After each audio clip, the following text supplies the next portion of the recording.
Omwaka oguwedde ekirwadde kyalumba ebisolo mu bitundu bya disitulikiti y'Ekyotera n'ewalala, ekintu ekyateeka abalunzi abasuubuzi kw'ossa n'abali b'ennyama ku bunkenke, ekyaviirako n'okuteeka ekitundu kino ku kalantiini olw'ekirwadde ng'ente ezisinga zaafa n'ennyama yaazo ng'eyokebwa n'omuliro. Minisita omubeezi ow'ebyamagana n'obuvubi mu ggwanga, Lieutenant Colonel Bright Ramilama, olwaleero agumizza bannayuganda abalya ennyama n'abanywa amata kw'ossa abalunzi nti baatandika enkola ey'okulwanyisa obulwadde mu bitundu gye buba bubaluseewo omuli okugema ente n'okukwasisa ebiragiro. Ekyokusooka okulwanyisa mu ngeri y'okugema amagana.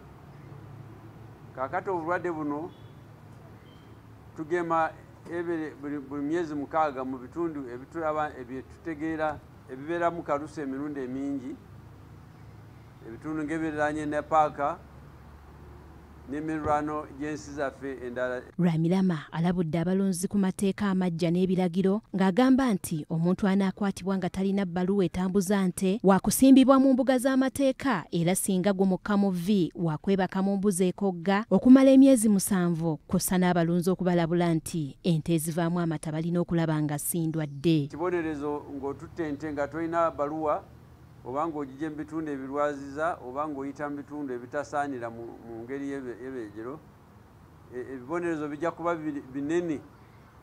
Tusuubira nti omuntu anaatwala ente n'aleeta obulwadde tujja kumusiba emyaka 7.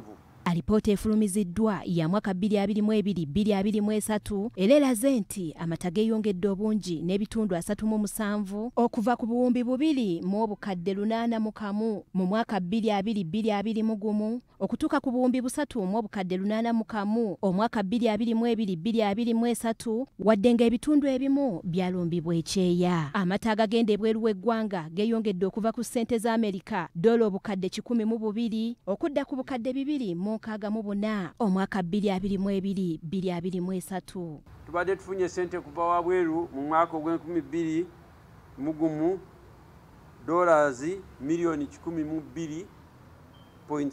Ono ategeezezza nti basisinkanye ebizibu eby'enjawulo wabula nga bayise mu kitongole ekivunaanyizibwa ku mata Ggwanga Development Authority balwanye okulaba nga bongera ku mutindo. Okwogera n'aba-investors n'abakola amata kati bakola nnyo ag'obuwunga era tuteekamu capacity kulaba okugenda okutuuka ku March, April, June amata amangi tuba tugatwala ga buwunga gabeera n'akatale kangi kubanga galwawo ku mudaala.